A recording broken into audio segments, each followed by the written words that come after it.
In the mid-1990s, I made what was at the time a fairly cavalier decision to leave banking and set up my own hedge fund.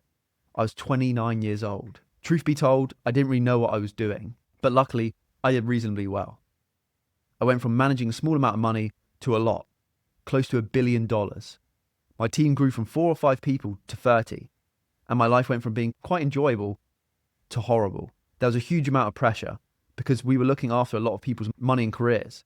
I was trying to be an investor and a manager, and away from work, I was striving to be a husband and a father. But I was young. Something had to give.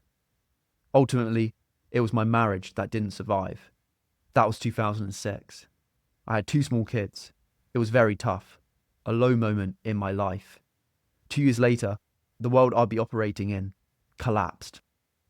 So he goes from a young guy getting a lot of money, working in the big city, gets to $1 billion hedge fund, is absolutely miserable. His marriage falls apart, and then his entire industry falls apart in the financial crash of 2006, 2008.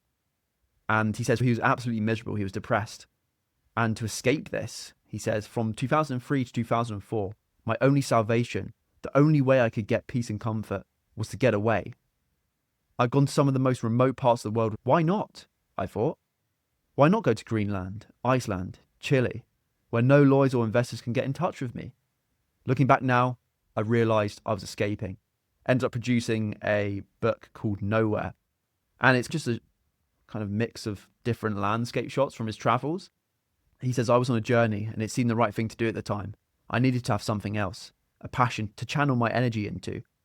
I can see now that I was very lucky to have photography as an outlet at that time and had to have the means to take those trips.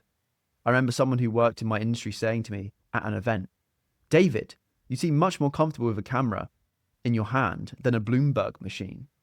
And he was right. Photography was my escape. It was where I could be myself.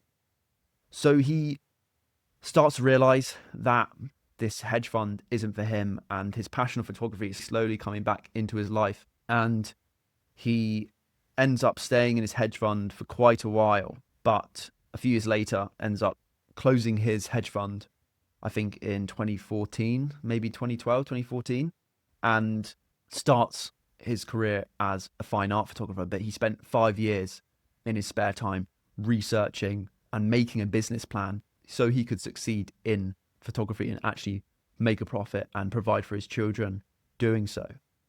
He says, I probably owe a great deal to the photographer Jim Brandenburg.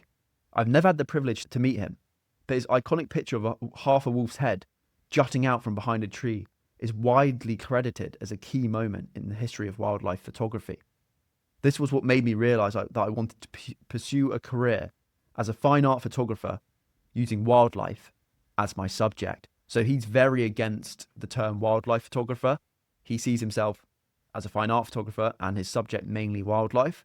And I think that's just a way to brand himself and differentiate himself from conventional wildlife photographers, because if you don't know, Yarrow has his work in the world's most famous galleries in huge poolside table prints, and they're these majestic shots in black and white of lions and zebras and bears, like life-size almost, on these fancy gallery walls. And that was because he knew the only way to make profit from photography in a substantial way was to market it as fine art photography and sell it via the gallery system, where he could rack up prices of tens of thousands of pounds